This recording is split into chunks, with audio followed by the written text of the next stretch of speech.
Oui, oui d'accord. Non, non mais ça c'est pas mon problème. Non mais, non, moi j'ai commandé des sièges.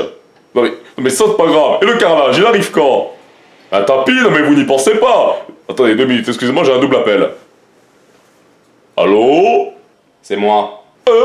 Qu'est-ce que tu me veux toi? Non mais attends, mais... Je te préviens, j'ai engagé des tireurs d'élite, ils vont trouver ta position. Non mais laisse-moi parler. Et j'ai acheté les pare-balles aussi. Je vais pas te tirer dessus. Je t'appelle pour te remercier.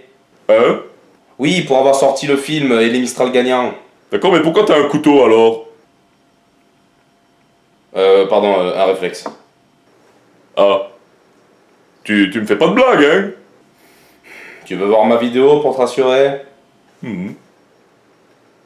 Bon, d'accord, je veux bien. Bon ben c'est parti.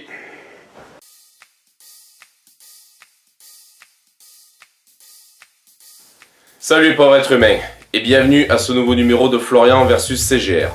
Alors je répète vite fait à quoi consistent ces vidéos, donc je vais revenir sur des films qui ne sont pas sortis dans ma ville, et je vais expliquer pourquoi c'est une aberration. Sauf qu'aujourd'hui, en fait c'est plutôt le contraire. Car le CGR de ma ville a sorti Et les Mistral gagnants, qui est un documentaire réalisé par Anne Dauphin-Julien, réalisé en 2015 et sorti cette année, donc en 2017. Ce film est sorti en décalé chez nous et je suis allé le voir. C'est un petit peu tard pour vous le conseiller, mais j'aimerais quand même en parler un petit peu plus pour expliquer pourquoi c'était une bonne chose de le sortir, même s'il n'a bénéficié que d'une séance. Alors, de quoi parle ce film ? Et les Mistral gagnants est un documentaire qui va nous montrer le quotidien de Ambre, Charles, Imar, Tugdual et Camille, qui sont des enfants atteints de graves maladies. Ambre souffre d'hypertension artérielle pulmonaire, Camille souffre de neuroblastome, Charles est atteint d'épidermo... 2 minutes.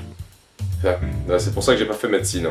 Charles est atteint d'épidermolyse bulleuse, Imad a un situs inversus et une grave insuffisance rénale, et Tugdual est atteint de neuroblastome. Alors, je pense savoir ce que vous pensez à cet instant. Ah, un documentaire français qui parle d'enfants atteints de graves maladies. Encore un film qui fait de la branlette intellectuelle et qui essaie de nous émouvoir. Et à ça, je réponds la chose suivante. Fermez vos gueules! Si vous pensez sincèrement ça et que ça vous empêche de regarder ce film, vous êtes des idiots. Et non, je ne regrette pas d'avoir dit ça. Ce film, pour moi, c'est une leçon de vie. C'est l'un des plus beaux films que j'ai vus cette année. Je sais que l'année n'est pas terminée, on a encore beaucoup de films qui sortent, mais je pense qu'il y aura très peu de films aussi beaux que celui-là. Ce film nous montre tout simplement le quotidien d'enfants malades et nous permet de relativiser. Un peu de crevé, votre petite copine qui vous quitte, regardez les Mistral gagnants et je vous garantis qu'après ça, vous allez relativiser à mort. Moi, depuis que j'ai vu ce film, je vois la vie autrement.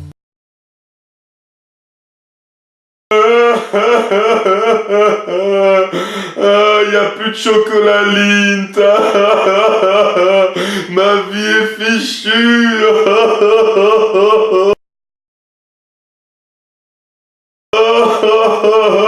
Y a plus de chocolat Lindt. Non, faut pas que je me laisse abattre. Non, y a bien pire dans la vie, bien pire. Ah mais y a du chocolat Côte d'Or, j'ai qu'à prendre ça. C'est du chocolat noir, j'aime pas. C'est un documentaire, donc il n'y a pas vraiment de mise en scène, et la réalisation est plutôt simple. Mais ça reste efficace. Ces enfants, s'ils n'étaient pas atteints de maladie, pourraient sans problème devenir acteurs, tellement ils débordent d'énergie. Et les Mistral gagnants m'a fait penser par moments au film Être et avoir, qui est un documentaire que j'ai vu quand j'étais petit, et qui m'a profondément marqué. D'ailleurs, je suis sûr que beaucoup de gens de ma génération ont vu ce film et savent de quoi je parle. Dans l'ensemble, les critiques sont unanimement positives à l'égard de ce film. La seule critique que j'ai pu lire négative sur ce film concernait la musique. Un critique a dit, et je cite, que la musique était douceâtre et tire-larme. Et je ne suis absolument pas d'accord. En effet, la musique est plutôt douce, mais je ne suis pas forcément d'accord avec le fait qu'elle est tire-larme. Elle est très jolie, n'est pas intrusive et sert bien le propos du film. Mais ce n'est pas la seule raison pour laquelle j'aime cette musique. J'aime cette musique car le premier thème qu'on entend dans le film me rappelle la musique de Hans Zimmer sur True Romance. Oui, j'ai comparé la musique de ce film à celle de Hans Zimmer. Et alors, hein, qu'est-ce que tu vas faire ? Et les gosses de ce film, nom de Dieu, je les adore. Les enfants ont été sélectionnés par des associations prenant en charge les maladies graves, les handicaps. Et chaque enfant a été filmé de façon à ce qu'on respecte sa pudeur et qu'on garde à l'écran ses réactions. Donc tout ce qu'on nous montre dans le film est réel, n'est pas truqué. Un petit con dans la cour de récré qui se plaint parce que sa maman lui a pas acheté un pain au chocolat, ben montrez-lui ce film. Ça devrait lui servir de leçon. Ou alors donnez-lui une baffe de ma part. Les enfants de ce film avaient parfois des phrases qui, je trouve, sont des vraies leçons. Notamment un des petits, Tuc Dual, si je me trompe pas, qui dit à un moment donné dans le film « Je pense que rien ne peut nous empêcher d'être heureux ». Donc, en conclusion, je dis un gros merci au CGR de Narbonne d'avoir sorti ce film, certes en décalé, mais de lui avoir laissé une chance. Et de m'avoir permis de le voir par la même occasion. Je ne peux pas vous le conseiller parce qu'il est sorti en décalé, donc il n'est plus présent dans les salles de cinéma dans n'importe quelle ville en France, en tout cas pas à ma connaissance.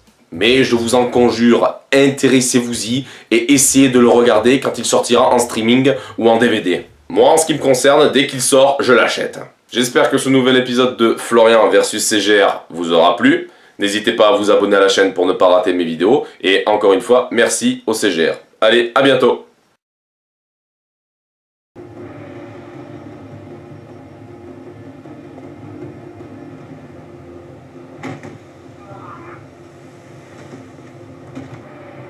Il est plutôt pas mal celui-là, hein?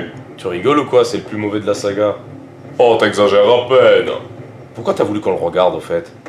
Mais c'est toi qui as voulu qu'on le regarde. Ah ouais, c'est vrai. Ah, je suis content qu'on soit devenus copains tous les deux. Et dis-moi, tu m'en veux pas au fait? Enfin, je veux dire, pour le film, t'es pas en colère? De quoi tu parles? Ben, du fait qu'on sorte pas le prochain film de David Cronenberg. Non, je rigole en fait. c'est une blague. Mais oui. Oh, tu m'as fait peur. Je te jure. N'importe quoi. Non mais sérieusement, tu vas le sortir quand même.